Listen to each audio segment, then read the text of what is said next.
કુબેર દાતા. મથુરા નગરીમાં એક પ્રસિદ્ધ વેશ્યા રહે, રૂપવાન અને વૈભવશાળી. નામ એનું કુબેરસેન. કર્મયોગી એકવાર એને ગર્ભ રહ્યો. વેશ્યાગૃહની માલિકણ બાઈએ ગર્ભ પડાવી નાખવા કહીએ. કુબેરસેના સંમત નહીં થઈ. બાળકનો જન્મ થતાં શું કરવું એ જોઈશું એમ જણાવી ગર્ભ ન પડાવ્યો. 9 મહિના પૂરા થતાં કુબેરસેનાને જોડકું જન્મ્યું, એક પુત્ર અને એક પુત્રી. માલિકણબાઈ તો પાછળ પડી હતી. તેને આ કુટરખાનામાં નાના બાળકો હોય તે ન પોસાય. એવી સમજથી બંને બાળકોને એક કપડું વીંટી તેમના નામની પહેરાવી પેટીમાં પૂરી. પેટી યમુના નદીમાં વેતી મૂકી દીધી. પેટી તણાતી સૌરીપુરી નગરીના કાંઠે આવી.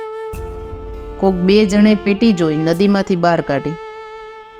પેટી ઉગાડી અને 2 બાળકો એમાં જોયા. બંને રાજી થયા. જરૂર પ્રમાણે એક ભાઈએ બાળક અને બીજાએ બાળકી રાખી લીધી. બાળકની આંગળીએ વીંટી હતી, તેનું નામ કુબેરદત્ત લખેલ. બાળકીની આંગળીએ વીંટીમાં નામ કુબેરદત્તા લખેલ. તે પ્રમાણે એનું નામ રાખ્યું.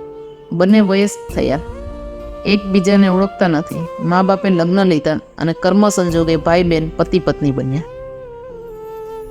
એકવાર બંને સોગઠાબાજી રમતા હતા. ત્યાં કુબેરદત્તની વીંટી ઉછળીને કુબેરદત્તાના ખોળામાં પડી. કુબેરદત્તા વીંટી જોઈ વિચારમાં પડી. બંનેની વીંટી એક જેવી જ છે, એક જ કારીગરે ઘડી લાગે છે. બંને એક સાથે જ બની હોય તેવું દેખાય છે. બરાબર ધારીને જોઈ તો અમારા બંનેના રૂપ અને આકૃતિ બધું જ સરખું લાગે છે. શું અમે બંને ભાઈ બહેન તો નહીં હોઈએ? બંનેએ પોતાના મા બાપને પૂછ્યું. ત્યારે ખુલાસો થયો. તેમણે કહ્યું કે તમે બંને એક પેટીમાંથી નીકળ્યા હતા. કુબેરદત્તા સમજી ગઈ કે આ મારો સગો ભાઈ છે. ભાઈ સાથે લગ્ન કર્યા એ ઠીક ન કર્યું. ખૂબ પશ્ચાતાપ થયો અને વૈરાગ્ય થયો. પરિણામે પાપો ધોવા માટે કુબેરદત્તા દીક્ષા લઈ સાધ્વી બની. તપ જપ કરીને આત્મસાધના કરવા લાગી. કુબેરદત્તને પણ ખબર પડી કે મેં બેન સાથે લગ્ન કર્યા છે. હવે આ નગરીમાં શું મોટું બતાવું? તેથી મા બાપની આજ્ઞા લઈ તે પરદેશ ગયો. ભાગ્ય યોગ્ય ફરતા તે મથુરા નગરીમાં જ આવી ચડ્યો અને કુબેરસેના વેશ્યાને ત્યાં રહ્યો. કુબેરસેના તેની સગીમાં હતી. તે જાણતો ન હતો. અજાણતા પણ સગીમાં સાથે ભોગ ભોગવ્યા. વિલાસમાં કેટલો કાળ પસાર થયો અને કુબેરસેનાએ એક બાળકને જન્મ આપ્યો. આ બાળકનો પિતા કુબેરદત્ત જ હતો. બીજી બાજુ કુબેરદત્તા જેણે દીક્ષા લીધી હતી તેને અવધિ જ્ઞાન થયું. તેને જ્ઞાન દ્વારા જોયું કે ભાઈ ક્યાં છે.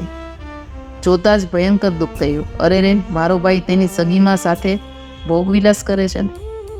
કર્મની ગતિ ન્યારી છે. મારો આત્મા સાદ પાડે છે. સમજાવ માતાને ભાઈને. કુબેરદત્તા સાધ્વી આકરો વિહાર કરતા મથુરા પધાર્યા. ભાઈને અને માતાને પ્રતિબોધ કરવા માટે બાળકને પારણે ઝુલાવતા 18 પ્રકારની સગાઈ ગાઈ સંભળાવી. વસ, તું રડે છે શું કામ? તું તો મારો ભાઈ થાય છે, કારણ કે આપણા બંનેની માતા એક જ છે. તું મારો પુત્ર પણ થાય છે, કારણ કે તું મારા પતિનો પણ પુત્ર છે. તું મારો દિયર પણ થાય છે, કારણ કે તું મારા પતિનો નાનો ભાઈ પણ છે. તું મારો ભત્રીજો પણ થાય છે, કારણ કે તું મારા ભાઈનો પુત્ર પણ છે. તું મારો કાકો પણ થાય છે, કારણ કે તું મારી માતાના પતિનો ભાઈ પણ છે. અને તું મારા પુત્રનો પુત્ર પણ છે, કારણ કે મારી સપત્ની કુબેરસેનાના પુત્ર કુબેરદત્તનો તું પુત્ર છે. વળી તારા પિતા સાથે મારે 6 સંબંધ છે. તારો પિતા એ મારો ભાઈ છે, કારણ કે અમારા બંનેની માતા એક જ છે. તારો પિતા એ મારો પણ પિતા છે, કારણ કે તે મારી માતાનો પતિ છે. તારો પિતા તે મારો પિતામહ છે, કારણ કે મારી માતા કુબેરસેનાના પતિ કુબેરદત્તનો તું અનુજ બંધુ છે. તેથી કાકો અને પિતા. કુબેરદત્ત તેથી વૃદ્ધ પિતા થાય છે.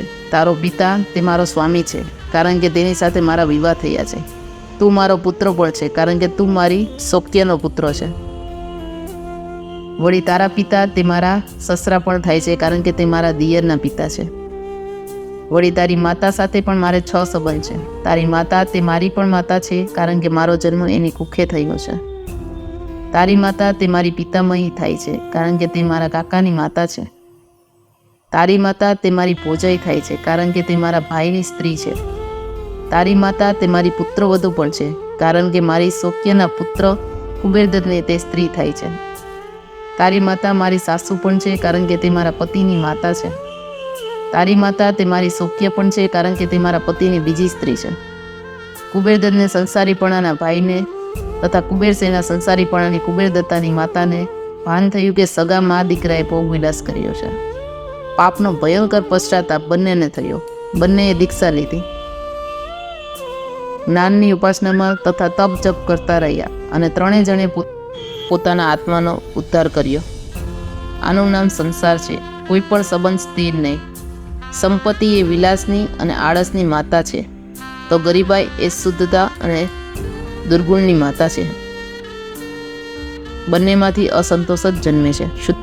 આંખ માનવીના અંતરની આરસી છે, જીભ માનવીના વ્યવહારની આરસી છે. તો આવા જ નવા પ્રેરણાદાયી અને જીવન સાર્થક બનાવવા માટેના વિડીયો જોવા માટે અમારી ચેનલને લાઈક કરી અને સબસ્ક્રાઈબ કરો.